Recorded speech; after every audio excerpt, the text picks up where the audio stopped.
Hello বন্ধুরা, এই যে আমরা সকাল 7:30টার দিকে দীঘা পৌঁছে গেছি।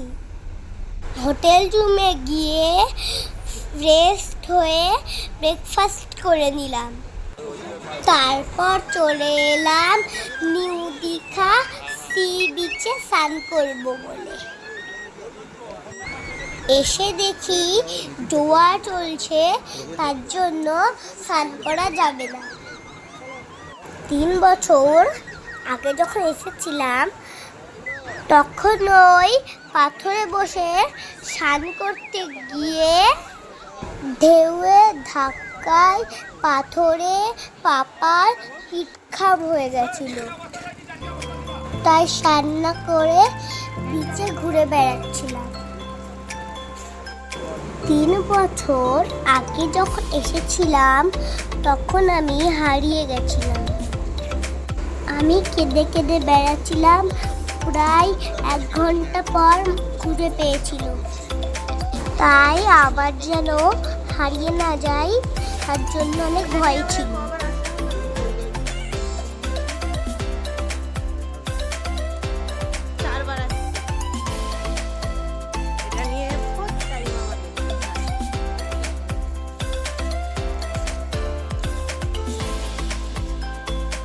বিচের ধারে দেখো কত দোকান বসেছে।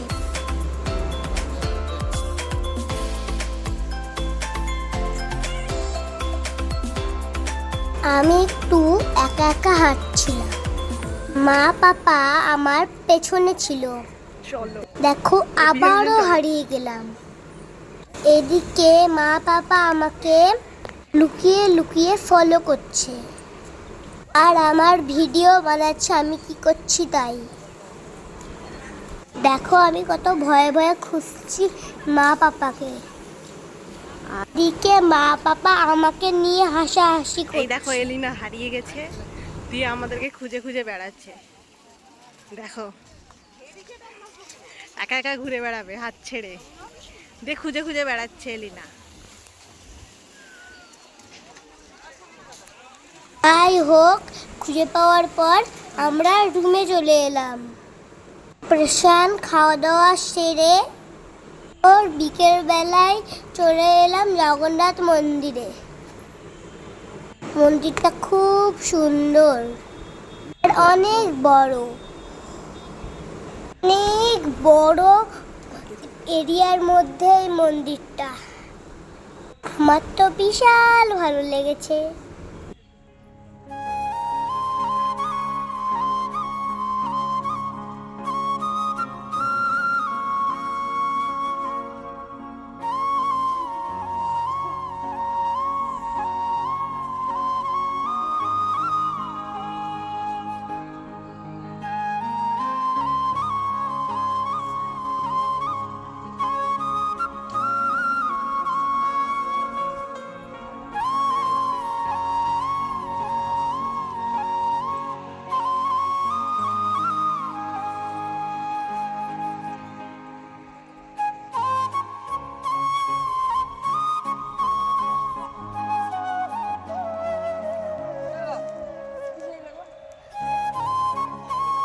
এই যে দেখো দুই দিকে কত সুন্দর পদ্ম পুকুর রয়েছে।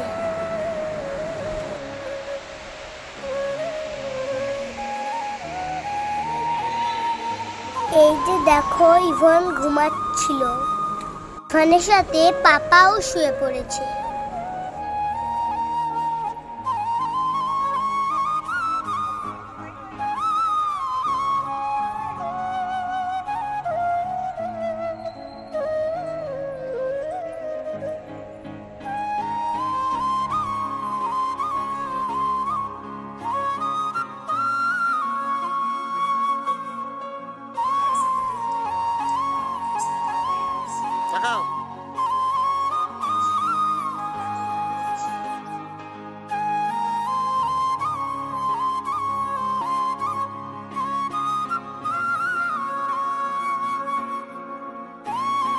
তারপর চলে গেলাম আমরা ঢেউসাগর পার্কে। এ পার্কে অনেক লাইটিং রয়েছে, রাইডও আছে। এ পার্কটা ধারে।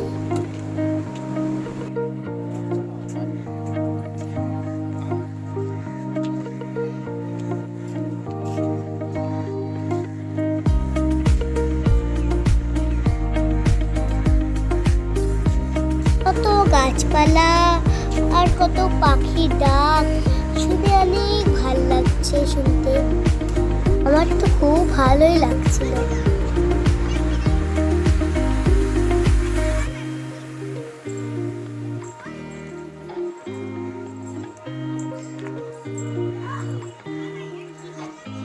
এখানে বেশ কটা ছবি তুলে নিলাম।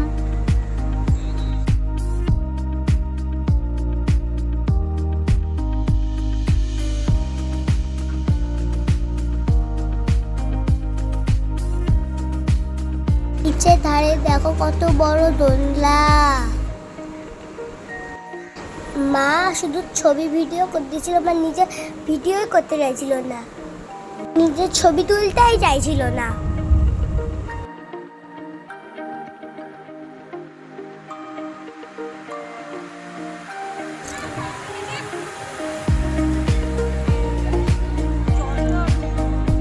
তারপর এখানে আমরা বোটিং করলাম।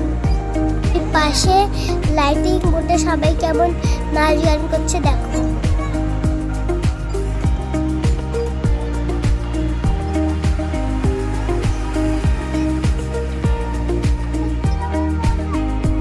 আমাদের অন্য ব্লগগুলো দেখার জন্য আমার চ্যানেলটিকে সাবস্ক্রাইব করো, লাইক করো, শেয়ার করো। তারপর ঢেউসাগর পার্ক থেকে বেরিয়ে নিউ দীঘা সি বিচে এলাম অনেক রকম মাছের আইটেম খেতে। খাওয়া দাওয়া শেষ করে 9টার দিকে রুমে চলে এলাম। টাটা, বাই বাই, দেখা হবে অন্য ব্লগে।